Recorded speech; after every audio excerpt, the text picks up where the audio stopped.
Howdy do, folks. It's your friendly neighborhood bushman here, Denaz Jones, and as you can see I got my fire going.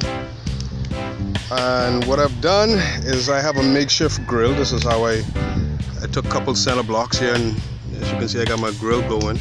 And guess what, it's especially breezy today. The winds are about, my guess is around 25 to 35 miles an hour, so it's pretty strong.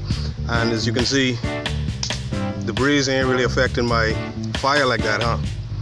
So I got a nice slow fire going. I'm about to throw some stuff on the grill. This is my grid. I got my water in my pot. I got a couple of the boys coming, two of my boys coming to hang out. One of my cousins and one of my boys, we were doing some work earlier today. And so we just decided that we were gonna do a little grill today. So I got my stuff to go on the grill. Yeah, we're gonna put some chicken and some potatoes. So that's my fire, and that's the grill.